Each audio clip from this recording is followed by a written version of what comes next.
آیت سورہ یوسف 13واں پارہ آیت نمبر 102 ہے. یہاں سے لے کر ختم سورت تک ایک رکوع سے 2-3 آیتیں زائد ہیں. چونکہ مضمون یہیں سے شروع ہو رہا ہے اس لیے اتنا حصہ باقی رکھا گیا تھا. آپ کو یہ یاد ہوگا کہ سورہ یوسف کی وجہ کیا ہے جو نازل کیا اللہ نے. یہودیوں نے قریش مکہ سے مل کر نبی کریم صلی اللہ علیہ وسلم کا امتحان اس طرح لیا کہ اگر آپ نبی برحق ہیں تو یہ بتائیے کہ حضرت یعقوب کی اولاد مصر میں کیسے پہنچی جبکہ ان کا آبائی وطن مصر نہیں ہے. کنعان کے علاقے سے نکل کر ملک شام کے علاقے کو چھوڑ کر مصر میں ان کی اولاد کیسے پہنچی, کیا حالات پیش آئے, اس کا آپ جواب دیجیے. ظاہر یہ ہے کہ یہ پورا واقعہ آپ سے ہزاروں سال پہلے کا ہے اور آپ امی ہیں. اب اگر تفصیل سے یہ واقعہ آپ بیان کریں گے تو اس کا راستہ کیا ہوگا؟ تاریخ جاننے والا مکے میں کوئی نہیں. آپ نے زندگی میں صرف 2 ہی سفر کیے. ایک چچا ابو طالب کے ساتھ شام کی طرف گئے, وہ بھی راستے سے واپس آ گئے. بحیرہ راہب نے پیشن گوئی کر دی کہ بیٹے کے لیے خطرہ ہے, واپس لے جاؤ. اور دوسری بار کاروبار کے ارادے سے گئے تو 3-4 دن میں واپس آ گئے. اس کے سوا اور کوئی سفر نہیں کیا آپ نے.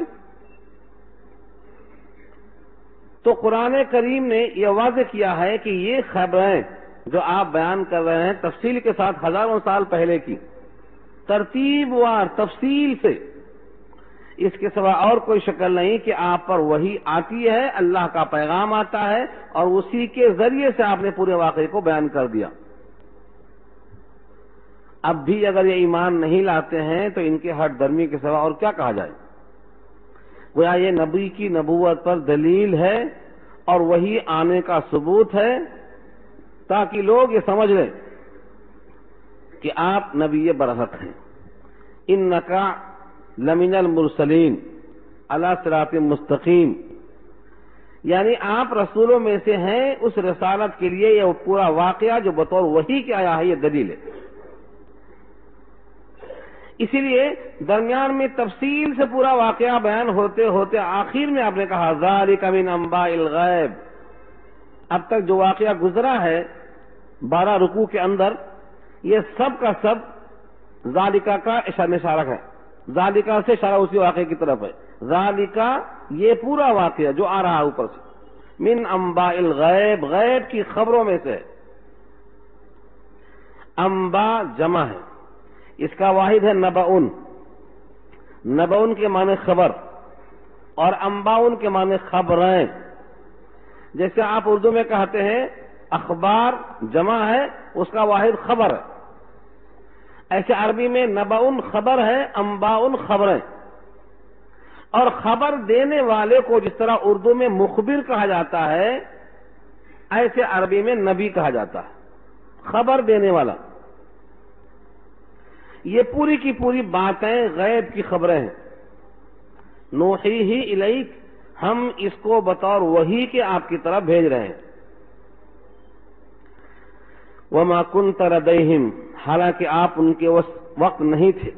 وما کنت لدیہم, آپ ان کے پاس نہیں تھے, یعنی برادران یوسف جب پورے متفق ہو گئے تھے کہ یوسف کو کنویں میں ڈال دو, اس وقت آپ موجود نہیں تھے. اذ اجمعوا, جب سب اکٹھا ہوئے, امرہم, اپنے معاملے پر متفق ہوئے, وہم یمکرون, اور وہ مکر اور سازش اور تدبیر کر رہے تھے. آپ وہاں نہیں تھے. پھر ان کے مکر کو, ان کی سازش کو, ان کے فریب کو اتنے مرتب انداز میں کیسے پیش کر دیا آپ نے. مکے والے جانتے تھے. یہاں 2 باتیں اور دیکھ لیں آپ, توجہ کے ساتھ غور کریں. آیت میں اللہ نے یہ نہیں کہا, تاریخ پر زور نہیں دیا, بلکہ یہ فرمایا آپ اس وقت موجود نہیں تھے. 2 جز تھے. ایک تو آپ نے خود واقعہ دیکھا ہو اور بیان کر دیا ہو، اور ایک شکل یہ ہے کہ معتبر تاریخی ذرائع سے آپ کو معلومات پہنچی ہو اور آپ نے اس کو بیان کیا ہو۔ اس میں سے ایک کی نفی کیا اللہ نے، کیا ہے نفی؟ وہ آپ اس وقت موجود نہیں تھے جب وہ لوگ مکر کر رہے تھے اور سازش کر رہے تھے، خفیہ تدبیریں کر رہے تھے کہ یوسف کو کنویں میں ڈال دیا جائے، آپ وہاں موجود نہیں تھے۔ دوسرا رخ کہ تاریخ سے آپ کو ملا یا نہیں ملا، کسی مورخ نے بتایا نہیں بتایا، اس کو قرآن نے یہاں پر نفی کے ساتھ ذکر کیوں نہیں کیا؟ اس لیے کہ پورے مکے میں یہ بات معلوم تھی کہ آپ امی ہیں، اور سارے مکے والے اس بات کو جانتے تھے کہ آپ نے کسی سے پڑھنا لکھنا نہیں سیکھا، کسی کے سامنے زانو تلمذ طے نہیں کیا، پورے مکے میں یہ بات معلوم تھی۔ جیسا سورہ جمعہ میں اللہ نے کہا هو الذی بعث فی الامیین رسولا منهم، امیوں میں ایک رسول بھیجا جو انہی میں سے ہے، یعنی رسول بھی امی ہے اور پوری امت بھی امی ہے جو اس وقت موجود تھے۔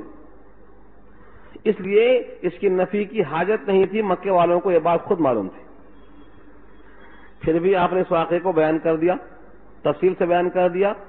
اب چاہیے کہ وہ لوگ اس بات کا یقین کریں۔ کیا یقین کریں؟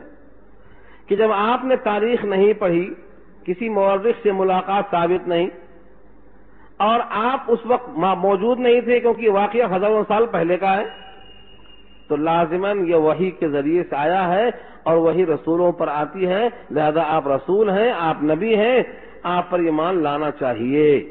پھر بھی انہوں نے ایمان قبول نہیں کیا تو نبی کو تکلیف ہوئی، تسلی دیا اللہ نے، وما اکثر الناس ولو حرصت بمؤمنین، اگرچہ آپ کتنا ہی جی جان لگا دیں لیکن ان میں سے اکثر لوگ ہیں ایمان نہیں لانا چاہتے۔ وما اکثر الناس، اکثر الناس مانے لوگوں میں سے اکثر، ما نافیہ ہے اور یہ جڑتا ہے بمؤمنین کے ساتھ، اور اکثر لوگ ایمان نہیں چاہتے۔ ولو حرصت جو درمیان میں آیا ہے، اگرچہ آپ کتنا ہی حریص ہوں ان کے ایمان لانے پر۔ حرص کے معنی بہت چاہنا، ہمارے اردو میں حریص اتنا استعمال ہوا ہے لیکن ایک ہی کے ساتھ، یعنی مال کے ساتھ، مال کے ساتھ استعمال ہوتا ہے۔ یہ بہت حریص آدمی ہے، مطلب مال کا لالچی ہے، لیکن عربی زبان میں حریص مطلق ہے، کامن ہے۔ جس طرح کوئی مال کا حریص ہو سکتا ہے، کوئی علم کا بھی حریص ہو سکتا ہے، کوئی کسی کی بھلائی کا حریص ہو سکتا ہے، کوئی کسی کی محبت میں حریص ہو سکتا ہے۔ علم کے لحاظ سے حریص میں یہ گنجائش ہے، چنانچہ قرآن کریم نے دونوں معنی میں استعمال کیا ہے۔ اگرچہ آپ کتنا ہی حریص ہوں، یعنی ان کے ایمان لانے کو دل سے چاہتے ہوں، مگر یہ اکثر لوگ دلائل سن کر بھی ایمان نہیں لائیں گے۔ کیوں نہیں لائیں گے ایمان؟ کیونکہ ان کے دل میں ہٹ دھرمی ہے، کٹ حجتی ہے، اور یہ حقیقت کا انکار کرتے ہیں ضد کی بنا پر، اس لیے ایمان نہیں لائیں گے۔ نبی کریم صلی اللہ علیہ وسلم امت کے ایمان لانے پر کتنا چاہتے تھے؟ اللہ نے خود لفظ حریص استعمال کیا ہے نبی کی ذات کے لیے، مال کے معنی میں نہیں، امت کی بھلائی کے معنی میں۔ سورہ توبہ میں یہ بحث آ چکی ہے۔ کیا ہے وہاں الفاظ؟ لقد انزلنا علیکم، ارسلنا الیکم رسولا، ہم نے آپ کے پاس ایک رسول بھیجا۔ لقد جاءکم رسول من انفسکم عزیز علیہ ما عنتم حریص علیکم۔ حریص علیکم کا ترجمہ کیا کیا ہے؟ تم پر وہ حریص ہیں تمہاری بھلائی کے لیے دن رات محنت کرتے ہیں، کیسے امت نجات پا جائے، کیسے امت ایمان پا جائے، کیسے امت تقوی پر آ جائے، اور کیسے امت اللہ والی بن جائے۔ حریص علیکم، تم پر حریص یعنی تمہاری بھلائیوں پر بہت زیادہ شفیق و مہربان۔ تو حریص کے معنی یہ بھی آتا ہے۔ یہاں پر ولو حرصتا اسی معنی میں استعمال ہوا ہے کہ آپ کتنا ہی ان کے لیے بھلائی کی خواہش رکھتے ہو لیکن وہ ایمان نہیں لانے والے۔ اس کے بعد ایک سوال کا جواب ہے، ایمان یہ نہیں لائیں گے تو کیا گھاٹا آپ کا ہے اس میں؟ کیونکہ آپ کا ذمہ پہنچانا ہے، منوانا آپ کے ذمہ نہیں ہے۔ اللہ نے آپ کو مسلط نہیں کیا ہے، داروغہ بنا کر نہیں بھیجا ہے۔ لست علیہم بمسیطر، آپ داروغہ نہیں ہیں، اگر یہ ایمان نہیں لائیں گے تو آپ کے اجر میں کمی نہیں ہوگی. اگر یہ آپ کی بات مان لیں گے تو ان کا اپنا بھلا ہوگا. کیا ان سے آپ کوئی محنتانہ کوئی اجرت کچھ چاہتے ہیں کہ یہ ایمان نہیں لائیں گے تو آپ کا گھاٹا ہو جائے گا؟ جب ایسا نہیں ہے تو پھر آپ کو غمزدہ ہونے کی ضرورت نہیں، آپ نصیحت کر دیجئے. وَمَا تَسْأَلُهُمْ عَلَيْهِ مِنْ أَجْرٍ، اور آپ نہیں سوال کرتے ہیں ان سے اس پر کوئی بدلے کا. جب کوئی ان سے اجر چاہتے ہی نہیں ہے تو ایمان لائیں نہ لائیں، آپ کا کام پورا ہو گیا.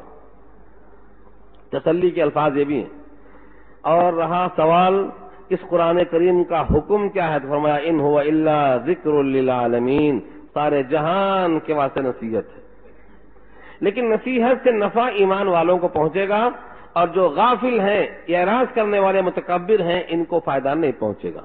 وذکر فإن الذکرى تنفع المؤمنین، نصیحت کرتے جاؤ، نصیحت فائدہ دیتی ہے ایمان والوں کو.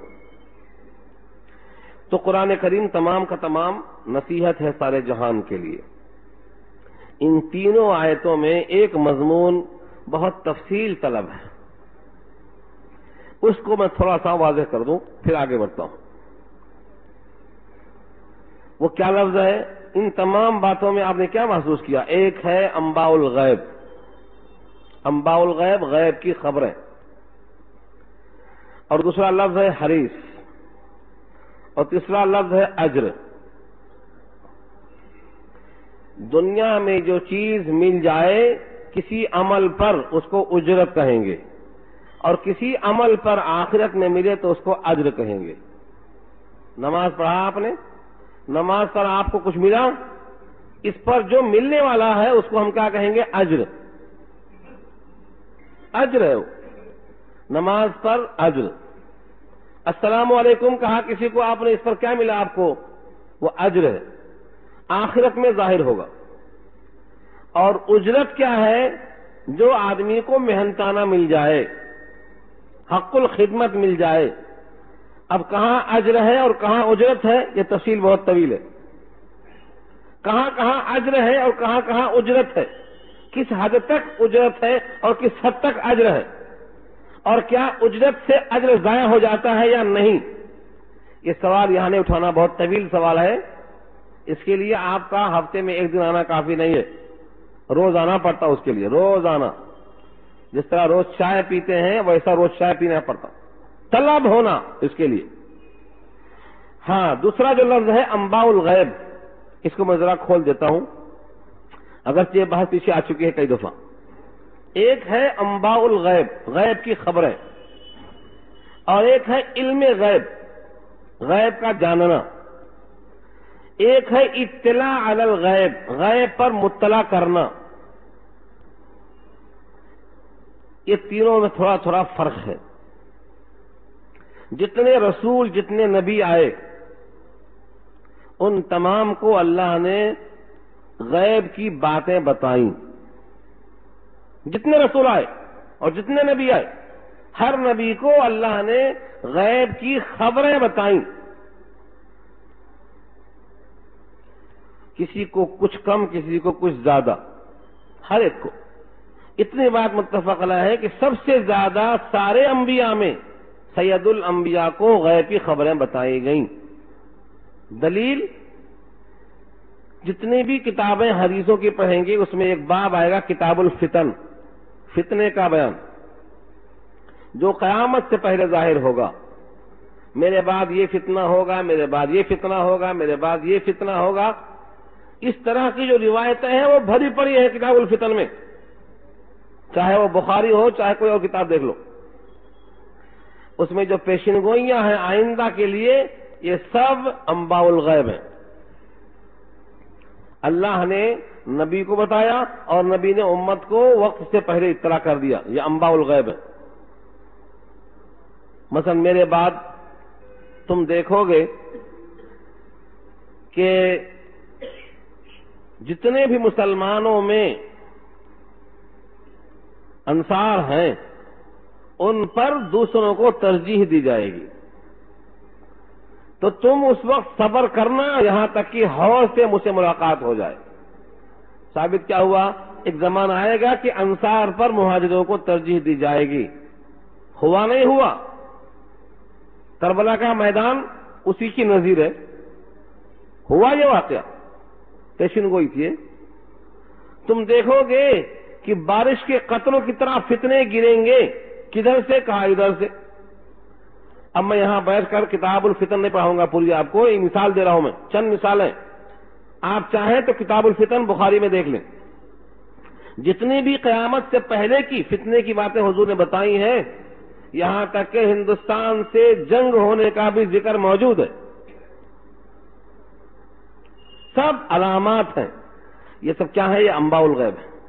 نبی کو اللہ نے خبریں دی آئندہ کی، جتنا ضرورت تھی، جب ضرورت تھی دیا. چنانچہ مشہور واقعہ خیبر کا ہے. ایک خون ہوا تھا اور معاہدہ یہ ہوا تھا کہ خون بہا دونوں مل کر دیں گے، یہودی اور مسلمان دونوں مل کر دیں گے. اس معاہدے کے تحت حضور تشریف لے گئے خون بہا وصول کرنے کے لیے. آپ وہاں جب پہنچے خیبر میں تو یہودیوں نے ایک جگہ بٹھا دیا آپ کو، کہا ہم لے کے آتے ہیں، آپ تشریف رکھیے. بڑے ادب سے بٹھا دیا. یہ مکاری کرنے والے لوگوں کی چال وہاں سے چلتی ہے. نبی صلی اللہ علیہ وسلم انتظار میں بیٹھے ہیں اور یہ لوگ پلاننگ کر رہے ہیں کہ اوپر سے ایک پتھر ڈال دو، بڑا اچھا موقع ہے. ان کے پلاننگ کرنے کو کیا اللہ نہیں جانتے؟ جیسے ان کے دماغوں سے ان کی زبان تک بات آئی، جبریل نے آ کر نبی سے کہا یہاں سے چلیے، ان کی سازش یہ ہو رہی ہے. اور نبی صلی اللہ علیہ وسلم چلے آئے. اس کے بعد خیبر کو اللہ نے فتح کروا دیا، ان سب کو سزا مل گئی. یہ کیا تھی؟ یہ انباء الغیب ہے. انباء الغیب کہتے ہیں اس کو. اس کو دو نام دیا جا سکتا ہے: اطلاع علی الغیب، غیب پر مطلع کرنا، اور یہ کہا جا سکتا ہے انباء الغیب، غیب کی خبریں. ہر نبی کو دیا اللہ نے، سب سے زیادہ سید الانبیاء کو دیا. کتاب الفتن اس کی دلیل ہے. اس سے لوگوں نے یہ سمجھ لیا کہ جو غیب کی خبر دے وہ عالم الغیب ہوتا ہے. یہ ہے دھوکہ، غلطی یہاں سے ہو رہی ہے. عالم الغیب کے معنی غیب کو جاننے والا. اللہ نے کہا یہ میری صفت ہے، اس میں کسی کو تم شریک نہیں کر سکتے. اور صریح اعلان کر دیا اللہ نے، قل، اے نبی آپ کہہ دو. قرآن کریم میں اللہ نے نبی سے کہلوایا، قل، آپ کہیے، لا يعلم من في السماوات والارض الغیب الا اللہ. زمین اور آسمان میں سوائے اللہ کے غیب کو اور کوئی نہیں جانتا. تو عالم الغیب کون ہوا؟ اللہ. نبیوں نے جو خبر دی علم غیب کی، اس کا نام کیا ہے؟ اطلاع علی الغیب اور انباء الغیب. اس سے نبیوں کی شان میں کوئی گستاخی نہیں ہوتی، بلکہ یہ خالق اور مخلوق کا فرق ہے. اور ایک فرق ہے، اللہ تعالیٰ نے نبیوں کو جو علم دیا ہے اس کو کیا نام دیں گے؟ عطائی. کسی کا عطیہ ہے، دیا ہوا ہے. عطیہ اللہ نے دیا، تو یہ عطائی علم ہے. اور اللہ کا جو علم غیب ہے وہ ذاتی ہے، کسی نے دیا نہیں. وہ ذاتی علم اور یہ عطائی علم. تیسرا ایک فرق اور ہے، انبیاء کو سارے غیب کا علم نہیں دے دیا، جتنا ضرورت تھی اتنا دیا، تو یہ جز ہوا. اور اللہ کے پاس جو علم ہے وہ ہر چیز کا علم ہے، تو وہ کل ہوا. وہاں کلی علم ہے، یہاں جزئی علم ہے. تیسرا فرق ہوا، یاد نہ رہے تو دہرا دوں میں اس کو. بندے کا علم انباء الغیب ہے، عطائی ہے، جزئی ہے. اللہ کا علم وہ علام الغیوب ہے، ذاتی ہے، کلی ہے. تین فرقوں کے ساتھ یاد رکھیں گے تو آپ کی توحید پختہ ہے. اور ان تینوں میں گڑمڑ کر دیں گے تو شرک کا شائبہ شروع ہو جاتا. آگے آیت آ رہی ہے. اس واسطے میں نے واضح کر دیا ہے، ہر نبی کو علم غیب ہے، جتنا دیا اللہ نے، جتنے پر آپ نے چاہا مطلع کر دیا. لیکن وہ جزئی ہے اور عطائی ہے، اللہ کے برابر نہیں ہے۔ کسی نبی کا علم اللہ کے برابر نہیں ہے، بلکہ سچ تو یہ ہے، اس تشبیہ دیا ہے حضرت خضر نے موسیٰ کو، وہ انشاءاللہ سورہ کہف میں آنے والی ہے، میں اس کی ایک جز کی تفصیل عرض کر دیتا ہوں۔ حضرت موسیٰ اور خضر کشتی میں بیٹھ کے جا رہے ہیں، ایک پرندہ چھوٹا سا آیا اور کشتی کے کنارے بیٹھ گیا۔ بخاری میں روایت تفصیل سے، اس پرندے نے چونچ مار کے پانی لیا کشتی میں بیٹھا بیٹھا۔ خضر نے موسیٰ سے کہا اور موسیٰ نے خضر کی بات کی تصدیق کی۔ دونوں نے، ایک کے پاس علم تشریعی ہے اور ایک کے پاس علم تکوینی ہے، دونوں نے دوسرے کی تصدیق کر دی۔ کیا کہا؟ کہا جس پرندے نے ابھی پانی چونچ میں لیا ہے، جتنا پانی سمندر کے مقابلے میں اس پرندے نے چونچ میں لے کر کم کیا ہے، اے موسیٰ میرے تیرے دونوں کے علم نے ملا کر بھی اللہ کے علم میں سے اتنا بھی کم نہیں کیا ہے۔ کدھر خالق کدھر مخلوق، یہ ہے توحید۔ یہ واقعہ بخاری میں کتاب التفسیر میں حضرت موسیٰ اور خضر کے واقعے کے ضمن میں امام بخاری لائے ہیں تفصیل سے۔ اور دوسری بات، سورہ انعام کے آخر میں ایک آیت آئی جو ان تمام باتوں کی تصدیق کے لیے مہر کا کام کرتی ہے۔ قیامت کے میدان میں جب سارے رسول جمع ہوں گے، ایک رسول نہیں، سارے، یوم یجمع اللہ الرسل، رسول واحد، رسل جمع، رسول سنگل ہے، اور رسل واو کے بغیر سین پر پیش آ جائے تو رسل یہ جمع ہے۔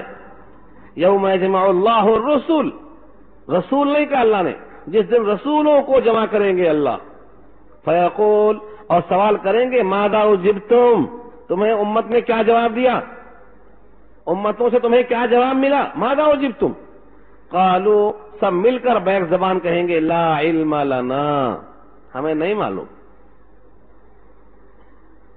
یہ کیوں کہیں گے؟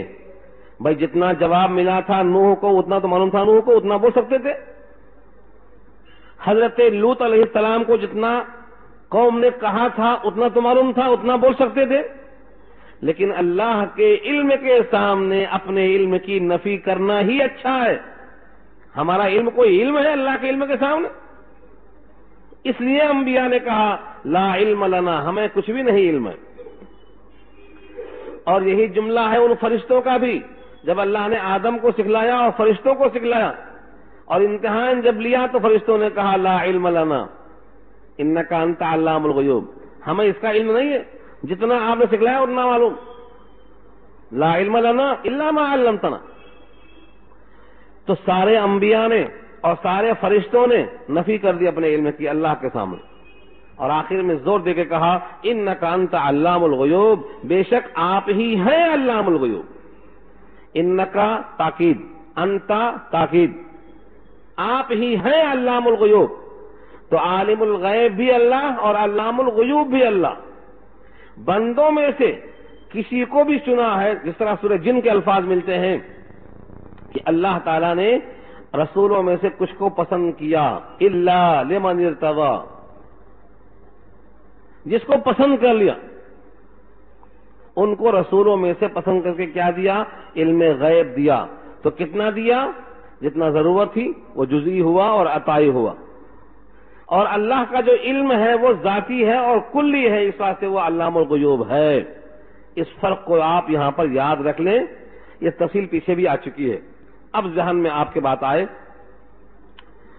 کہ اللہ رب العزت نے نبی صلی اللہ علیہ وسلم کو تسلی دی کہ آپ کتنا ہی ان کے بھلائی پر حریص ہو جائیں لیکن وہ ایمان نہیں لانے والے ہیں، اور آؤ ایمان لائیں نہ لائیں، آپ کو ان سے کچھ محنتانہ اجرت نہیں لینا ہے، آپ کو نصیحت کرنا ہے، نصیحت کر دی آپ نے۔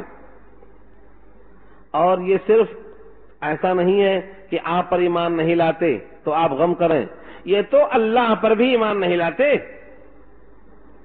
جس طرح نبوت رسالت نہیں مانتے آپ غمزدہ ہیں، سچ تو یہ ہے کہ یہ توحید بھی نہیں مانتے۔ جیسے یہ پورا یوسف کا واقعہ نبوت کی دلیل ہے، وحی کی دلیل ہے، ایسے یہ کتنی دلیلیں ملتی ہیں وحدانیت پر کہ اللہ کے ایک ہونے پر اس کو دیکھتے ہیں، گزر جاتے ہیں اور ایمان نہیں لاتے. تو توحید بھی نہیں ہے، ان میں توحید سے خالی ہے. ہاں دیکھیے اگلی آیت، وَكَأَيٍّ مِّنْ آیَةٍ، اور کتنی ایسی نشانیاں ہیں، یمرون علیہا، آگے آ رہا ہے، جس پر گزرتے ہیں یہ. وہ کہاں ہے نشانیاں؟ فی السماوات والارض، زمینوں میں بھی آسمانوں میں بھی. وَكَأَيٍّ مِّنْ آیَةٍ فی السماوات والارض یمرون علیہا، کتنی نشانیاں ہیں زمین اور آسمان میں جس پر سے یہ گزر جاتے ہیں.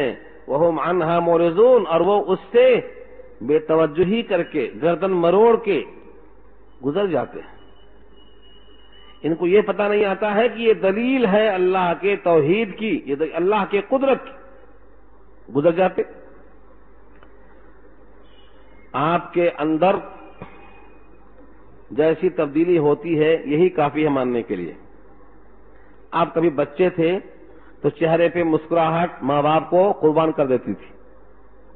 اس کے بعد چہرے میں تغیر آیا، شباب آیا، داڑھیاں آئیں، کسی کی سفید کسی کی کالی ہو گئی، کسی کی کھچڑی ہو گئی، پھر کلے بیٹھ گئے، پیشانیوں پہ شکن آ گئی اور دانت میں کمزوری آ گئی. یہ تغیر کس کا ہے؟ یہ تغیر نشانی نہیں ہے اللہ کے واسطے. آپ اپنے جسم میں اس تغیر کو روکنے پر قادر نہیں ہیں، تو پھر وہ کون ہے قادر مطلق؟ یہ تغیر ماں کے پیٹ میں بھی تو ہوا تھا، نطفہ تھے، علقہ تھے، مضغہ تھے. وہاں کیوں؟ کس نے کیا؟ یہ دلیل ہے، نشانی ہے اللہ کے ایک ہونے کی.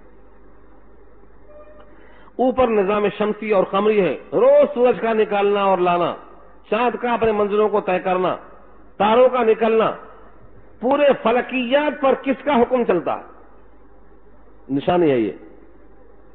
زمین سے غلے کا اگلنا، نشانی کس کی ہے؟ یہ صرف اللہ نے پانی برسایا، بس پانی برستے ہی انزلنا علیہ الماء اہتزت وربت وانبتت من کل زوج بہیج، زمین مردہ سے زندہ ہو گئی، قوت نمو آ گئی. اب دیکھو رونق سے بھر گئی.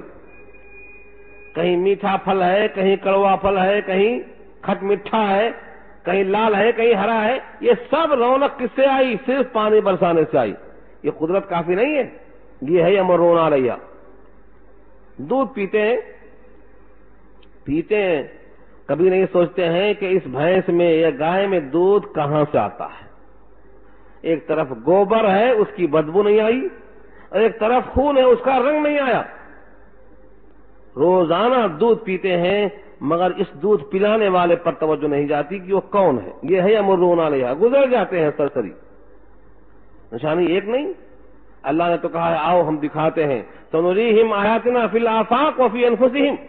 نشانیاں ہماری تمہاری ذات میں ہے، ساری کائنات میں، صبح سے شام تک دیکھتے چلے جاؤ، ختم نہیں ہونے والی ہے.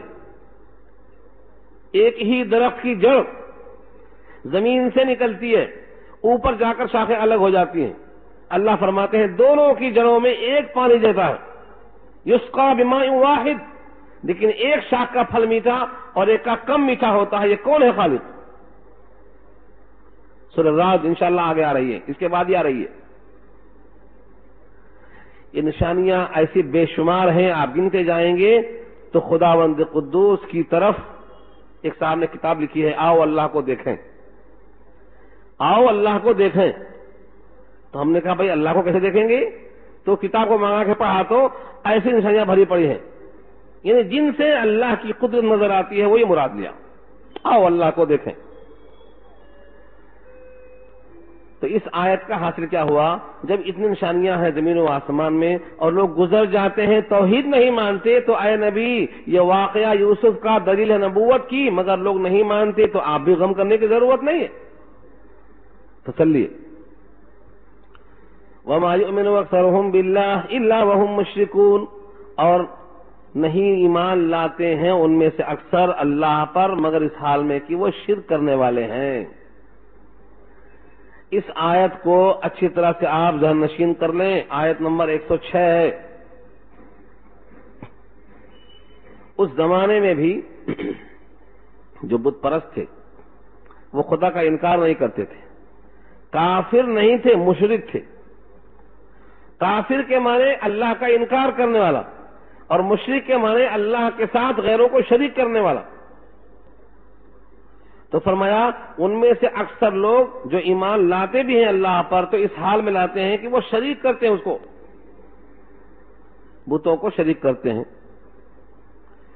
حضرت عبداللہ ابن عباس اور بہت سے مفسرین لکھتے ہیں کہ یہ اس وقت کے جو مسلمان ہیں ان پر بھی صادق آتی ہے. اگر کوئی اللہ پر ایمان لائے اور ساتھ ساتھ شرک بھی کرتا رہے تو یہ آیت کا وہ مصداق ہے. یعنی اللہ پر ایمان بھی ہے اور اللہ کے ساتھ غیروں کو شریک بھی کرتا ہے. مثلا ریاکاری کہتے ہیں، نبی صلی اللہ علیہ وسلم کا ارشاد نقل کیا ہے تفسیر مظہری میں، مجھے اس امت پر سب سے زیادہ خوف ہے شرک اصغر کا، چھوٹا شرک. جب صحابہ نے پوچھا کہ چھوٹا شرک کیا ہوتا تو فرمایا دکھاوا کرنا، ریاکاری کرنا. یہ کیا ہے؟ شرک اصغر ہے.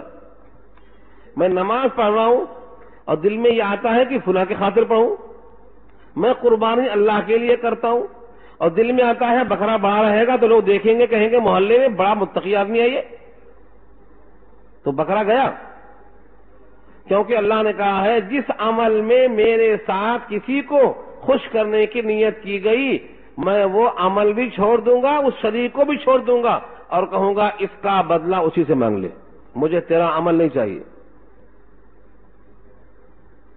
اس لیے جو عمل شرک سے پاک ہوگا اس پر اللہ اجر دیں گے، اور جس عمل میں ذرہ برابر شرک کا شائبہ ہوگا اللہ اس عمل کو چھوڑ دیں گے، اجر بھی نہیں دیں گے، کہیں گے اس کا اجر اسی سے مانگ جس کو شریک کیا تھا میرے ساتھ. یہ شرک ہے. تفسیر مظہری میں لکھا ہے قاضی صاحب نے، جو پکے حنفی المسلک ہیں، ثناء اللہ پانی پتی، تفسیر مظہری جن کی 12 جلدوں میں ہے، پہلے عربی میں آئی پھر اردو میں آئی. اس آیت کے ذیل میں لکھا انہوں نے کہ اللہ کے علاوہ کسی کے لیے منت ماننا، نظر و نیاز کرنا بھی اسی شرک میں داخل ہے. منت ماننا تو اللہ کے لیے، نظر ماننا تو اللہ کے لیے، نظر اللہ کے لیے اور منت بھی اللہ کے لیے. اس آیت میں اور بھی چیزیں داخل ہیں، جیسے ریاکاری آ گئی، نظر اور منت آ گئی. اللہ کے ذات اور صفات میں کسی کو اس کے برابر شریک کرنا شرک ہے. جیسے کوئی کہے جیسے اللہ ہر جگہ ہے، نبی بھی ہر جگہ ہے، یہ بھی اللہ کے حاضر ہونے کی صفت میں نبی کو شریک کرنا، یہ بھی شرک میں داخل ہے. شرک کو اتنا سختی سے قرآن نے بیان کیا ہے کہ کسی بھی مسئلے کو اتنا سختی سے قرآن نے واضح نہیں کیا. فرمایا جس نے شرک کیا تو گویا وہ کہاں سے گرا معلوم؟ چھت سے گرا نہیں کہا، آسمان سے گرا. اور جو چھت سے گرتا وہی مر جاتا، جو آسمان سے گرے گا اس کا حل کیا ہوگا؟ اللہ نے کہا وَمَن يُشْرِكْ بِاللَّهِ فَكَأَنَّمَا خَرَّ مِنَ السَّمَاءِ فَتَخْطَفُهُ الطَّيْرُ أَوْ تَهْوِي بِهِ الرِّيحُ فِي مَكَانٍ سَحِيقٍ. آسمان سے گرا، چندی ہو گیا، پرندوں نے اچک کے کھا کے یہاں پھیلا دیا، یا ہوائیں اڑا لے کے چلی گئی، یا دور کہیں جا کے پڑ گیا. آپ دیکھتے ہیں ہوائی جہاز سے گرتے ہیں، جب گرتے گراتے چندی ملتی ہے، کبھی چندی بھی نہیں ملتی ہے، کہیں پانی میں گرے، کہیں جنگل میں گرے، کہیں یہاں گرے، کہیں وہاں گرے. کس کو کس نے کھایا کچھ پتہ نہیں. یہ مشرک کا حال قرآن بیان کرتا ہے. اس کے باوجود آج کے سورما کہتے ہیں دنیا میں شرک کا وجود ہی نہیں، کیونکہ اللہ کا کوئی شریک نہیں. جب اللہ کا کوئی شریک ہی نہیں تو دنیا میں شرک کا وجود ہی نہیں. یہ فلسفہ اگر صحیح تھا تو قرآن کریم کی ساری آیتیں جن میں شرک کی مذمت بیان کی گئی ہے اس کا کیا مقصد ہوگا؟ ایک آیت، دو آیت نہیں. سب سے زیادہ شرک اللہ خود فرماتے ہیں ہر غلطی کو میں معاف کر سکتا ہوں، جس کے لیے میں چاہوں میں ہر غلطی معاف کرنے کو تیار، لیکن شرک ایسا جرم ہے کہ اللہ ہرگز ہرگز اسے معاف نہیں کریں گے۔ ان اللہ لا یغفر ان یشرک بہ ویغفر ما دون ذلک لمن یشاء، اللہ ہرگز معاف نہیں کریں گے۔ اس لیے یہ جو آیت 100 نمبر 6 کی ہے، 106 نمبر کی آیت ہے، اکثر لوگ ایمان لاتے ہیں مگر اس حال میں کہ وہ اللہ کے ساتھ دوسروں کو شریک کرتے ہیں۔ یہ آیت بہت ہی واضح ہے۔ یہ تھی ان کے لیے جو کفار قریش کے ساتھ ذہن بنا ہوا تھا کہ وہ اللہ کو بھی مانتے تھے، اللہ کے ساتھ بتوں کو بھی شرک سمجھتے تھے۔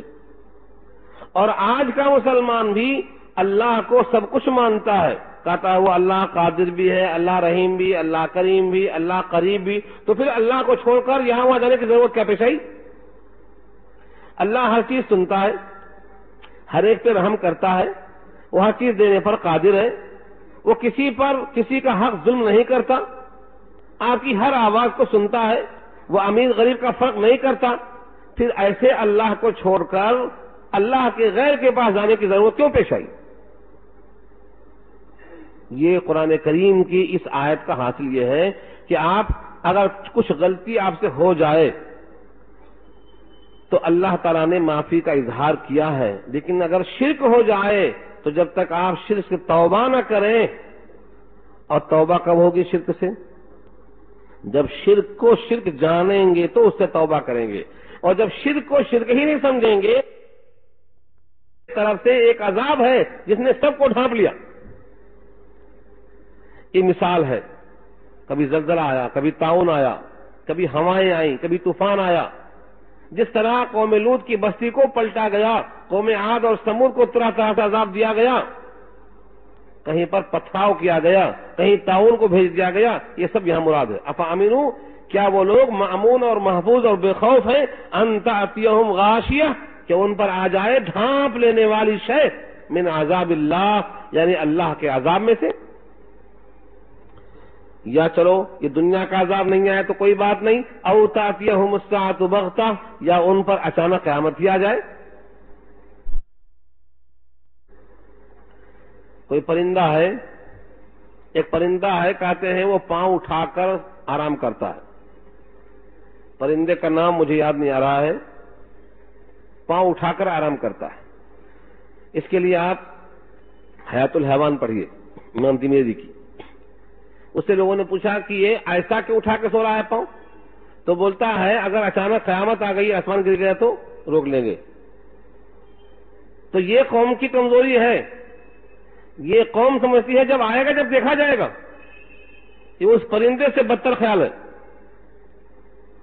جیسے وہ پرندہ آسمان کو روکنے پر قادر نہیں ہے، ایسے جب یہ اللہ کا عذاب آئے گا تو دیکھیں گے، جو بولتے ہیں یہ دیکھیں گے نہیں، ان کی حالت دیکھنے کے لائق ہو جائے گی۔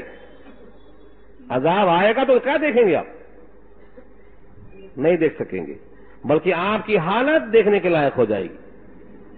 یہاں اللہ نے کہا ہے یا تو دنیا میں عذاب آ سکتا ہے یا پھر اچانک ان پر قیامت آ سکتی ہے، وَهُمْ لَا يَشْعُرُونَ، اور ان کو شعور اور خبر نہیں ہوگی عذاب ایسا آئے گا۔ اور سچ ہے، ابھی حال میں جو عذاب آیا تھا سونامی کا، سو رہے تھے لوگ، بے خبر سو رہے تھے، اور اس سے پہلے ایک تذکرہ ہوا تھا، لوگ سو رہے ہیں، بس گر گئی پانی میں، بس میں آرام کے ساتھ ایئر کنڈیشن سو کے جا رہے ہیں، پوری بس کہاں چلے گی؟ پانی میں، پورے ختم۔ یہ کیا ہے؟ یہ اچانک جس کو بولتے عذاب، یہ ہے ترجمہ بغتتن کا۔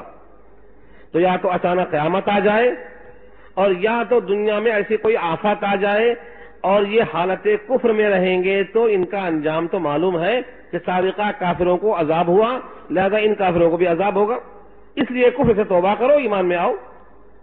لیکن یہ اس کے باوجود نہ کفر سے توبہ کرتے ہیں نہ ایمان میں آتے ہیں۔ یہاں تک پیغام پہنچانے کے بعد ارشاد ہوا نبی صلی اللہ علیہ وسلم کی طرف سے کہ آپ ایسا کہہ دیجئے، میرا جو کام تھا میں نے کر دیا، سوال کا جواب دے دیا، توحید کے دلائل پیش کر دیے، نبی کی نبوت پر واضح پیغام دے دیا، اب میرا کام ہے اللہ کی طرح بندوں کو بلاتے رہنا۔ میں نے بلایا، تم آتے ہو تمہارا نفع، نہیں آتے ہو تمہارا نقصان۔ قل ھذہ سبیلی، کہہ دو یہ میرا طریقہ ہے، یہ میرا راستہ ہے، ادعو الی اللہ، میں بلاتا ہوں اللہ کی طرف، ادعو الی اللہ، میں بلاتا ہوں اللہ کی طرف۔ یہاں سے یہ بات معلوم ہو گئی، نبی جب بھی کبھی کسی ذریعے سے دعوت دیتے ہیں تو وہ دعوت ہے اللہ کی طرف۔ اگر نبی نے کہا ہے قرآن کریم کو سمجھ کر پڑھو تو یہ دعوت بھی اللہ ہی کی طرف ہے، اور اگر نبی نے کہا ہے کہ میرا لباس اختیار کرو تو یہ دعوت بھی اللہ ہی کی طرف ہے۔ نبی کا ہر کام دعوت الی اللہ ہے، دعوت الی اللہ، ادعو الی اللہ، میں اللہ کی طرف بلاتا ہوں۔ سورہ مومن میں آئے گا، حضرت موسیٰ اور فرعون کی جو گفتگو ہوئی تھی وہاں بھی یہی ہے، تم مجھے بلاتے ہو جہنم کی طرف اور میں تم کو بلاتا ہوں جنت کی طرف، تدعوننی الی النار وانا ادعوکم الی العزیز الغفار، تم مجھے بلاتے ہو آگ کی طرف اور میں تم کو بلاتا ہوں غفار کی طرف، کون سا اچھا ہے؟ تو جو داعی ہو اللہ کی طرف بلاتا ہو نبی صلی اللہ علیہ وسلم کا وہ فالوورس ہے، اور جو اللہ کی طرف نہ بلاتا ہو اس کے لیے بڑی سخت وعید ہے اسی آیت میں۔ آگے کے الفاظ دیکھیں، میں بلاتا ہوں اللہ کی طرف۔ بلانے کا مطلب کیا ہے؟ کھڑے ہو کر اذان دینا، بلانا یہ بھی ہے، یہ بھی ہے۔ چنانچہ لکھا ہے قیامت میں اس بلانے والے مؤذن کی گردن اس دعوت کی بنا پر سب سے اونچی ہوگی، مگر یہ نیت سے پکارے تب، اسی نیت سے پکارنا چاہیے۔ دنیا کی اجرت سے وہاں کا وہ اجر ضائع نہ ہونے پائے، یہ دھن رہنا چاہیے، کیونکہ دنیا کی اجرت تو حیات گزارنے کے لیے ایک ذریعہ ہے بس، لیکن ہمارے سامنے اس خدمت پر وہ اجر چاہیے دماغ میں، تو اللہ فرماتے ہیں کہ اس کی گردن بڑی اونچی ہوگی، یہ بھی دعوت ہے۔ اور جو اللہ کا پیغام کھٹکا مار کے گھروں تک پہنچاتے ہیں یہ بھی دعوت ہے، اور جو جنگ میں قتال میں لگے ہیں، میدان کارزہ میں لگے ہیں، یہ بھی دعوت ہے، کیونکہ دعوت کے 3 مرحلے خود قرآن نے بیان کیا۔ پہلے پیش کرو کلمہ توحید کو، اور اس کے بعد اگر موقع آ جائے تو ان سے مجادلہ کرو، مباحثہ کرو، مناظرہ کرو، اور اگر یہاں بات نہیں سمجھتی ہے تو ان سے کہو کہ اسلامی حکومت قبول کرو، جزیہ اور ٹیکس پر راضی ہو جاؤ، نہیں ہوتے ہیں تو آؤ 2 ہاتھ ہو جائے، جس کا نام قتال رکھا ہے اللہ نے۔ جنگ پہلے مرحلے میں کرنا غیر اسلامی ہے، پہلے مرحلے میں دعوت ہے، پہلے آپ کلمہ توحید پیش کرو اور اس کے بعد ان سے فکری طور پر اسلام کو غلبہ دینے کے لیے مباحثہ مناظرہ کرو، اور اگر وہ اس کے بجائے ہر دھرمی کرتے ہیں تو اب مقاتلے کے نمبر آتے ہیں، تو نمبر 3 ہے مقاتلہ اور محاربہ۔ یہاں پر نبی صلی اللہ علیہ وسلم نے واضح کیا کہ میرا یہ طریقہ ہے، میں اللہ کی طرف بلاتا ہوں، ایسے عدل ٹپ نہیں، علی بصیرت مانے خوب سوچ سمجھ کر، علی وجہ البصیرت، ایسا نہیں ہے جو دل میں آیا بول دیا، جو چاہا کہا دیا، جو چاہا سنا دیا قصہ، نہیں، اللہ نے جو پیغام دیا ہے میں وہی پیغام دیتا ہوں، ملاوٹ کرتا ہوں نہیں، ملانا نہیں، کافروں کی طرف کچھ جھک جاتا ہوں نہیں، ذرہ برابر بھی اگر آپ جھک جائیں تو قرآن کریم نے سخت وعید بتائی ہے نبی کے لیے، لقد کدت ترکن الیہم شیئا قلیلا، شیئا قلیلا مانے تھوڑا سا بھی اس طرف اگر آپ مائل ہو جائیں، اللہ کی توفیق نہ ہوتی تو یہ خطرہ تھا، لیکن اللہ نے آپ کو ایسا محفوظ رکھا ہے کہ ان کی طرف آپ تھوڑا بھی مائل نہیں ہو سکتے۔ تو آپ کا پیغام علی وجہ البصیرت ہے، سوچ سمجھ کے ہے، بڑے ہی فکر کے ساتھ ہے، اور بڑے ہی قلب سوزی کے ساتھ آپ نے پیغام پہنچایا ہے۔ آگے کا جو لفظ ہے وہ آپ کے لیے ہے، آج کا سبق ہے، خلاصہ ہے، گھر لے کے جانا۔ انا ومن اتبعنی، اللہ کی طرف میں بلاتا ہوں، علی وجہ بصیرت، میں، انا مانے میں، ومن اتبعنی، اور جس نے میری اتباع کی، جس نے میرے ساتھ ساتھ چلنے کا مجھ سے عہد کیا۔ ابن کثیر کہتے ہیں اس سے مراد صحابہ ہیں، صحابہ نے نبی صلی اللہ علیہ وسلم کی اتباع کی ہے اور انہوں نے علی وجہ البصیرت اللہ کا پیغام پیش کیا ہے۔ صحابہ کو خود اللہ نے اتنا سراہا ہے کہ ہمارے تعریف کرنے کی کوئی حاجت نہیں ہے ان کو۔ اگر دنیا کے سارے مفکرین مل کر بھی ان میں عیب نکالیں تاریخی طور پر، تو ان کا عیب نکالنا سورج پر تھوکنے کے برابر ہے، خود ان کے منہ پہ گرے گا، کیونکہ قرآن نے خود صحابہ کی اتنی تعریف کی ہے آیت نمبر 100 سورہ توبہ میں، اور کہا کہ یہ تو معیار حق ہے، ان میں تقوی کوٹ کوٹ کے بھرا ہے، یہ بڑے اہل ہیں اور یہ نبی کے ساتھ رہنے کے لائق ہیں۔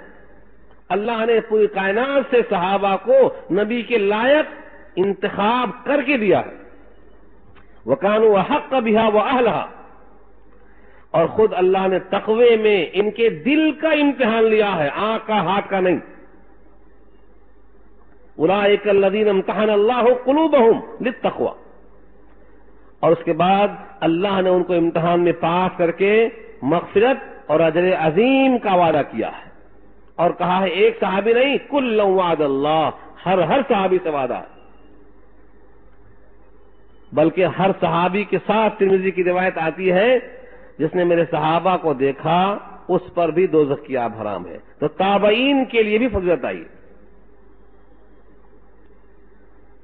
اس لیے یہاں پر یہ کہا جائے گا کہ نبی نے بھی دعوت دی اور صحابہ نے بھی دعوت دی۔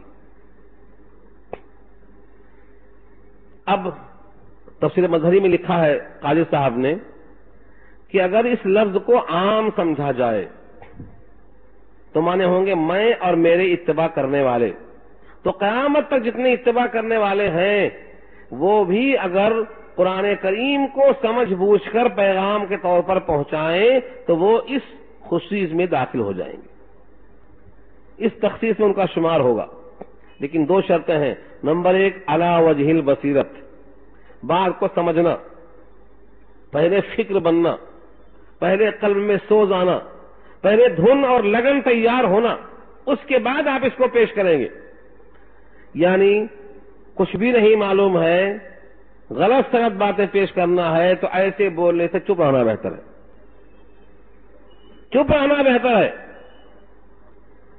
کہ آدمی آیتوں میں غلطی کر جائے، حدیثوں میں غلطی کر جائے، ایسی بات، ایسے واقعات کہا جائے جو قرآن سے ٹکرا جاتی ہو، جس کا ہاتھ پیر نہ ہو، جس کا سر نہ ہو، ایسے واقعات کو سنانے سے چپ رہنا بہتر ہے، کیونکہ یہاں لفظ ہے علی بصیرتین، بصیرت کے معنی ایک ہے بصارت آنکھوں سے دیکھنا، اور ایک ہے بصیرت دل سے دیکھنا، یعنی میں حق کو دیکھ رہا ہوں، اسی حق کو پیش کر رہا ہوں۔ اس کے بعد آگے فرمایا وسبحان اللہ، اور اللہ کی ذات پاک ہے، یعنی وہ اس لائق نہیں ہے کہ اس کے ساتھ شرک کیا جائے، سبحان اللہ، اللہ کی ذات پاک ہے، وما انا من المشرکین، اور میں نہیں ہوں شرک کرنے والوں میں سے۔ مجھے بتاؤ، نبی ہو کر، سید الانبیاء، خاتم الانبیاء ہو کر اللہ نے آپ سے یہ کہلوایا ہے کہ کہو وما انا من المشرکین، میں نہیں ہوں شرک کرنے والوں میں سے، یعنی اتنا سخت جرم ہے شرک کا کہ اللہ نے نبی سے اعلان کرنے کا حکم دیا، وما انا من المشرکین، تاکہ لوگ سمجھیں کہ شرک قابل مذمت شے ہے، اس واسطے کسی حال میں اس کی نفی کرنے کا حکم دیا اللہ نے۔ وما ارسلنا من قبلك الا رجالا نوحي اليهم من اهل القرى، اس آیت میں ایک سوال کا جواب ہے۔ کفار کہتے تھے، کفار قریش کہتے تھے آپ میری طرح ایک انسان ہیں، ماں کے پیٹ سے پیدا ہوئے، دودھ پیے، بڑے ہوئے، کھیلے کودے، بازاروں میں جاتے اور آتے، تم کو رسول ہم کیسے مان لیں؟ رسول تو کوئی فرشتہ ہونا چاہیے تھا، تم کو رسول کیسے مان لیں ہم؟ رسول کوئی فرشتہ ہونا چاہیے تھا۔ یہ سوال پیچھے بھی آ چکا ہے سورہ انعام کے حوالے سے، مگر یہاں ان کے اس سوال کے جواب میں اللہ فرماتے ہیں تم تو خالی ایک رسول کی نبوت پر شبہ پیدا کر رہے ہو کہ اگر یہ فرشتہ ہوتا تو ہم مانتے، یہ نبی کو بحیثیت مرد کے ہم کیسے مان لیں؟ تو سنو، آج سے پہلے بھی، بلکہ آدم سے جہاں شروع ہوا سلسلہ نبوت کا، اب تک جتنے نبی آئے اس میں کوئی بھی نبی مرد سے ہٹ کر تھا ہی نہیں. یعنی نہ کوئی عورت نبی ہو سکی، نہ کوئی فرشتہ نبی ہو سکا، نہ کوئی جنات نبی ہو سکا. نوری، ناری، خاکی. سورہ انبیاء میں آیت آئے گی، پھر سورہ حج میں بھی آئے گی. یہ نوری اور ناری اور خاکی. نوری فرشتے، ناری جنات. نار کہتے ہیں آگ کو، جنات آگ سے بنا، اور خاکی مٹی سے بنا ہوا. اللہ فرماتے ہیں آدم سے لے کر اب تک ہم نے جتنے رسول بھیجے ہیں سب کو ہم نے مرد ہی بنا کر بھیجا. الفاظ دیکھو، وما ارسلنا من قبلک، اور نہیں بھیجا ہم نے آپ سے پہلے، الا رجالا، مگر مردوں کو، نوحی الیہم، ہم ان کی طرف وہی بھیجتے ہیں، من اہل القری، بستیوں والوں میں سے. قرى جمع ہے قریہ کی، کم سے کم شہر یا قصبہ. دیہات پر قرى کا اطلاق نہیں ہوتا. اسی سے ابن کثیر لکھتے ہیں کسی دیہات میں، جنگل میں، کھیڑے میں نبی کو اللہ نے نہیں بھیجا. ہر نبی شہر میں آئے یا کم سے کم قصبات میں آئے. ہر نبی من اہل القری سے نکالا، اور ہر نبی مرد آئے، عورت نہیں. یوں تو بعض لوگوں نے حضرت عیسیٰ ابن مریم، تو مریم کو بعض لوگوں نے نبی کہا، بعض لوگوں نے حضرت موسیٰ کی ماں کو نبی کہا. کیوں؟ کچھ ایسے الفاظ آئے ہیں جس میں وحی کا لفظ ہے، اس سے انہوں نے سمجھ لیا کہ یہ وحی جب آئی ہے تو وہ نبی ہیں. حالانکہ وحی تو شہد کی مکھی کو بھی آئی ہے. شہد کی مکھی اگر نبی نہیں ہو سکتی ہے تو یہ عورتیں بھی نبی نہیں ہو سکتی ہیں، کیونکہ اس آیت نے واضح کیا ہم نے کسی رسول کو آپ سے پہلے نہیں بھیجا مگر رجال. رجال جمع ہے اس کا واحد رجل، رجل مانے مرد. سورہ یونس پہلی آیت میں گزرا ہے مضمون، سورہ یونس پارہ 11. تو معلوم کیا ہوا؟ تم جس چیز کو سمجھتے ہو کہ نبوت کے خلاف ہے وہی چیز نبوت کے لائق ہے، مرد ہی نبوت کے لائق ہے. اور تم چلے ہو مشورہ دینے. اللہ کو سب معلوم ہے کہ نبی کے لائق مرد ہی ہے، اور مردوں میں سے پھر کون سا مرد ہے اس کا بھی انتخاب تمہارے ذمہ نہیں ہے، کما کر حاصل نہیں کر سکتے ہو، وہ انتخاب بھی اللہ کے ذمہ. اللہ اعلم حیث یجعل رسالتہ، اللہ خوب جانتے ہیں کہ رسالت کا منصب کہاں رکھیں، کس کو دیں، کون اس کا اہل ہے. تو ہر نبی اور ہر رسول کون تھے؟ مرد تھے. یہ آیت یاد رکھنا آپ اس کے لیے. افلم یسیروا فی الارض، کیا ان لوگوں نے سیر نہیں کی زمین میں، چل پھر کر دیکھا نہیں؟ فینظروا، پس وہ دیکھ لیتے، کیف کان عاقبۃ الذین من قبلہم، کیسا ہوا ان کا انجام جو ان سے پہلے گزر چکے ہیں. یعنی جنہوں نے نبی کی بات مانا اس کا انجام کیسا ہوا، نبی کی بات نہیں مانا تو اس کا انجام کیسا ہوا، چل پھر کے دیکھ لینا تھا. اور حقیقت تو یہ ہے وَلَدَارُ الْآخِرَةِ خیر، دار آخرت بہتر ہے. دار آخرت کیوں بہتر ہے؟ کیونکہ وہ دیر پا ہے، بہتر ہے. دنیا کا گھر عارضی ہے اور کمتر ہے، جلدی ختم ہونے والا ہے. لیکن یہ تقوی کس کے لیے ہے؟ دار آخرت کا گھر کس کے لیے ہے؟ للذین اتقوا، جس میں تقوی ہو. متقیوں کے واسطے دار آخرت بہتر ہے، اور تقوی اگر نہیں ہے تو پھر سزا ہے. اس لیے کہا گیا ہے تقوی اختیار کرو. افلا تعقلون، کیا تم اتنی بات نہیں سمجھتے ہو کہ جو اللہ کا وفادار ہوگا اس کے واسطے انعام ہوگا، اور جو اللہ کا غدار ہوگا سزا اس کے واسطے رکھیے. حتی اذا استیأس الرسل وظنوا انہم قد کذبوا جاءہم نصرنا فنجی من نشاء ولا يرد بأسنا عن القوم المجرمین. یہ آیت قرآن کریم کی ان آیتوں میں سے ہے جس کو مشکلات القرآن کہا جاتا ہے. قرآن کریم کے مضامین میں سے بعض جگہیں ایسی ہیں جہاں بہت بال کے برابر فرق ہوتا ہے حق کو ظاہر کرنے کے لیے اور باطل میں گرنے کے لیے. ایسی جگہوں کو مشکلات القرآن کہا گیا ہے. قرآن کریم کی مشکل جگہیں سمجھنے میں بھی اور سمجھانے میں بھی.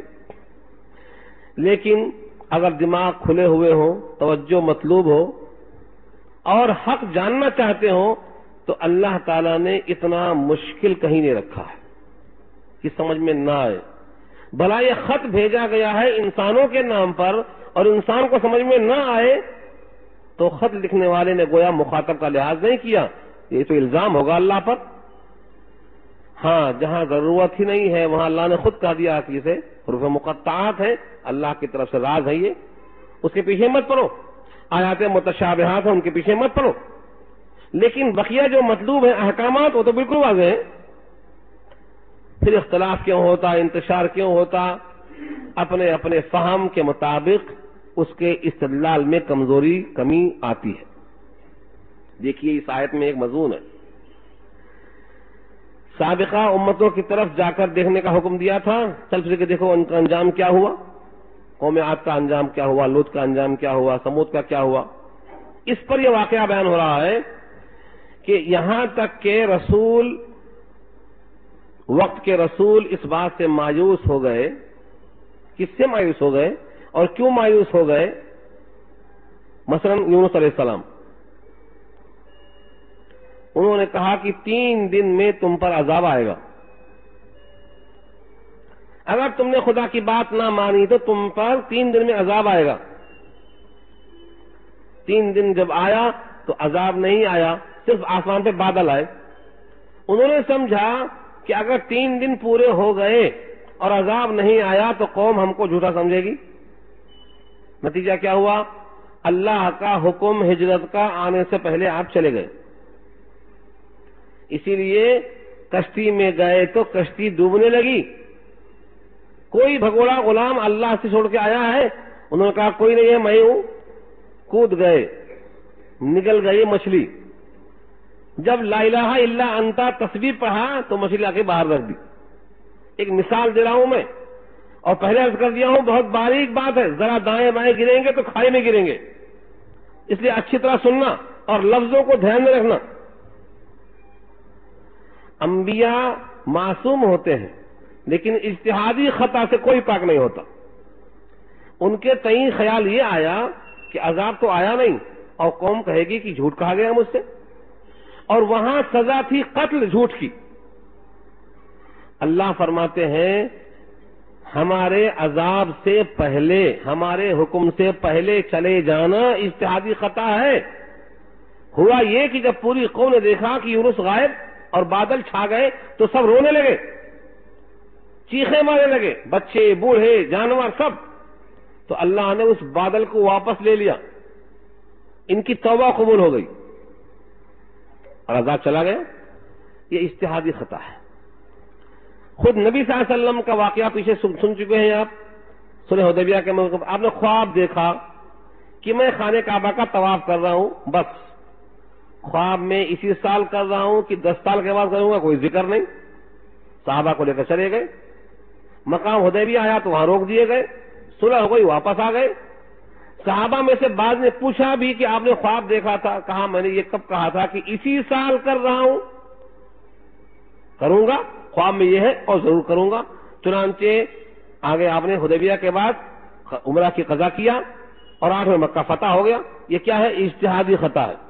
ایک وقت کو اپنے طرف سے طے کر لینا اور اس وقت میں جب وہ کام نہ ہو تو اس دماغ میں آئے کہ شاید ہم نے وقت کے طے کرنے میں غلطی کی اور ہم سے خطا ہو گئی. یہ ہے یہاں کذبو اور یہ ہے یہاں مایوسی. حتیٰ اذا استیأس الرسل، یہاں تک کہ جب رسول مایوس ہو گئے اس بات سے. کس بات سے؟ وظنوا انہم، اور ان کو گمان ہونے لگا، قد کذبوا، کہ ان کو غلط فہمی ہو گئی. یعنی وقت کے متعین کرنے میں غلط فہمی ہو گئی. اتنے وقت میں عذاب آئے گا یا اتنے وقت میں یہ کام ہو جائے گا، لیکن اس میں وہ تعین کرنے میں جو خطا ہو گئی یہ ہے قد کذبوا، ہم نے غلط فہمی کی.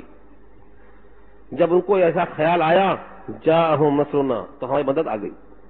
جیسے خیال آیا. مثلا غزوہ احزاب میں، سورہ احزاب میں آئے گی بات، اتنا مشقت آئی، پیچھے مدینہ ہے، آگے خندق ہے، 10,000 کافروں کا لشکر ہے، تیر پہ تیر، فاقے پہ فاقہ ہو رہا ہے، پیٹ جا کے پیٹ میں مل گئی. پتھروں کو دکھایا صحابہ نے پیٹ پہ، حضور نے کہا 2 پتھر ہیں میرے پاس، تو 2 پتھر دکھایا. یہ مشقت میں کیا الفاظ ہیں قرآن کریم کے؟ وہ زلزلوا، جھنجھوڑ دیے گئے، زلزالاً شدیدا، شدید جھٹکا. اور اس وقت پکار اٹھے متی نصر اللہ، متی نصر اللہ، مدد کب آئے گی آخر اللہ کی؟ حکم آیا الا نصر اللہ قریب، آگاہ رہو قریب ہی ہے، بس پہنچ گئی. ایسے پورے تاریخ میں پڑھیے آپ، نبی کی سیرت پڑھیے، تو کسی وقت کا تعین خود سے کر لینا کہ اس میں یہ ہوگا، اور اس میں جب نہیں ہوا تو مایوسی بڑھ گئی اور گمان ہوا کہ شاید مدد آخر کب آئے گی، اتنی تاخیر کیوں ہو رہی ہے؟ جیسے آج مسلمانوں کا حال ہے، لوگ دعائیں کر رہے ہیں، لوگ فکر مند ہو رہے ہیں، اور خیال کیا ہو رہا تھا کہ بھئی امریکہ اتنا ظلم کر رہا ہے، اسرائیل اتنا ظلم کر رہا ہے، مسلمانوں کا خون بہہ رہا ہے، نیکوں کو جیلوں میں بند کیا جا رہا ہے، آخر اس پر عذاب کب آئے گا؟ طے کیا ہم نے کہ ظلم بڑھ گیا، عذاب آنا چاہیے. ہمارے طے شدہ وقت پر عذاب نہیں آیا تو ہم نے کیا کیا؟ سب وعدے نہیں ہیں صحیح، کب آتا کہ نہیں معلوم. ایک قسم کا خیال آتا مایوسی کا عالم میں، اس کو یہاں پر ظنو کہا ہے، گمان پیدا ہونا، خیال آ جانا. لیکن اللہ فرماتے ہیں سابقہ تاریخوں میں جب ایسا گمان پیدا ہوا، مدد پہنچ گئی. تم ہم سے مایوس مت ہو، بلکہ اپنی طلب میں شدت پیدا کرو، اپنی طلب میں شدت پیدا کرو، اور جان لو کہ اللہ کے سوا تمہارا کوئی مددگار نہیں ہے. فنجی من نشاء، جب عذاب آیا تو جس کو ہم نے چاہا نجات دے دیا. ولا يرد باسنا عن القوم المجرمین، اور قوم مجرم سے ہمارا عذاب کوئی ٹال نہیں سکتا. جس قوم پر ہمارا عذاب آیا اسے کوئی ٹال نہیں سکتا.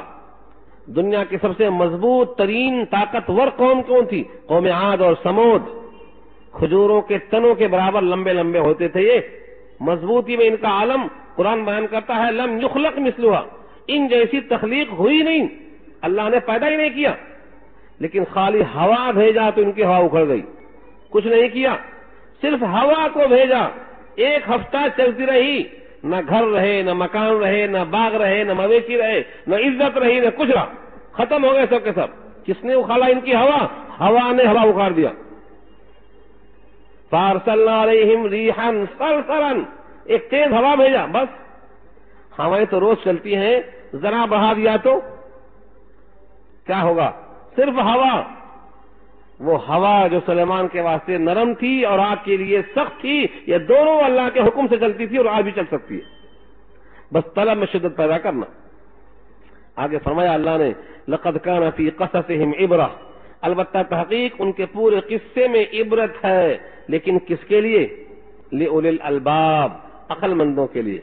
الباب جمع ہے، لبن کے معنی گودا، مغز. جو مغز والے لوگ ہیں، فکر مند لوگ ہیں، باشعور لوگ ہیں، ان کے واسطے ان کے قصے میں کیا ہے؟ عبرت ہے. ما کان حدیثا یفترا، یہ ایسی کوئی قصے کی بات نہیں جو گڑھ دی گئی ہے، ولیکن تصدیق، لیکن یہ ایسی تصدیق ہے، ایسی تصدیق ہے الذی بین یدیہ، جو کتاب ان کے پاس موجود ہے، تورات، زبور، انجیل، سابقہ، کوئی کتاب، ان کتابوں کی یہ کتاب تصدیق کرتی ہے، تکذیب نہیں کرتی ہے. ہاں جہاں جہاں تحریف ہو گئی ہے ان تحریف شدہ باتوں کو یہ تصدیق کر کے درست کر دیتی ہے.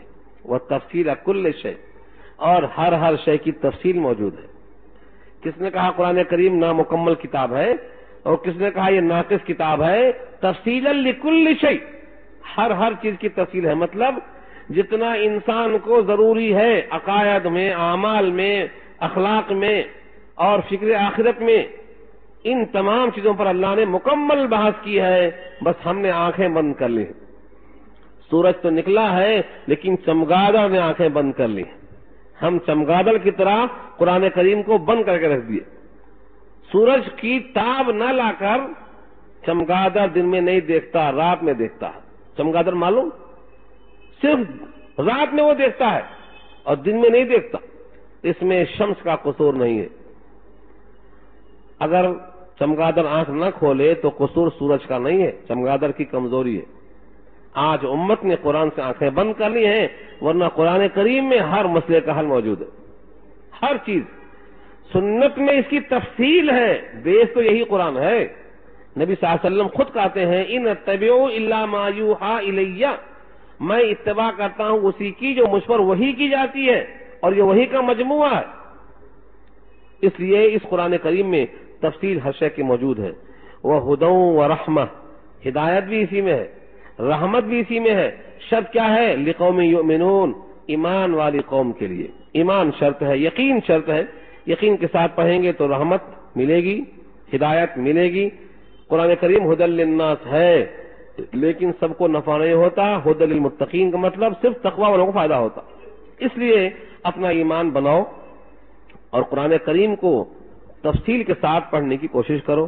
ایسے دروس جہاں جہاں ہوتے ہیں ان میں اپنے اوقات لگاؤ، تاکہ قرآن کریم کا جو حصہ بھی آپ کے سمجھ میں آ جائے، یہ نور ہی نور ہے، آپ کا سینہ انشاءاللہ معمور ہوگا اور آباد ہوگا۔ سورہ یوسف مکمل ہو گئی اللہ کے فضل و کرم سے۔ اب اس کے بعد سورہ رات کا آغاز ہوگا۔ آپ حضرات دعا کر لیں، اللہ تعالیٰ عمل کرنا آسان فرمائے۔ الحمد للہ رب العالمین، والصلاة والسلام علی سید المرسلین۔ یا حی یا قیوم برحمتک نستغیث، یا حی یا قیوم برحمتک نستغیث، یا رب لک الحمد کما ينبغی بجلال وجهک العظیم۔ اللهم لا احصی ثناء علیک انت کما اثنیت علی نفسک، اللهم لا مانع لما اعطیت ولا معطی لما منعت ولا ينفع ذا الجد منك الجد۔ اللهم إنا نسألك الهدى والتقى والعفاف والغنى، رب ارحمهما كما ربياني صغيرا۔ وصلى الله تعالى على خير خلقه سيدنا مولانا محمد وآله وأصحابه أجمعين برحمتك يا أرحم الراحمين۔